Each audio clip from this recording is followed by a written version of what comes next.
ये सामीन सिक्किम्स की फार्मेसी है और ये बाहर जाने का इलाका है। इसमें पानी आ गया है और इंतज़ामिया खामोश बैठी हुई है। एक साइड से पंप पानी निकाल रहा है और दूसरी साइड से ये सैलाब में डूब गया है। यहाँ इंतज़ामिया सिक्किम्स की क्या कर रही है, क्या चल रहा है अस्पताल में, पिछले 1 साल से किसी को कुछ भी नहीं पता है।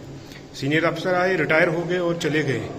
अब इस वक्त इंचार्ज जो है आबिद साहब के पास है। आबिद साहब ने इससे पहले भी स्टेट कैंसर इंस्टीट्यूट में फ़ौरन कार्रवाई की थी हमारी शिकायत पर, और इस बार हम ये एक्सपेक्ट करते हैं वो यहाँ ऑफिशियल से पूछेंगे कि ये गंदा पानी, ये सैलाब का पानी आया, गंदा पानी सिक्किम्स का आया कैसे।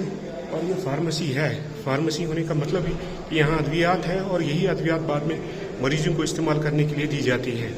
कश्मीर उज़्मा के लिए सिक्किम से परवेज़।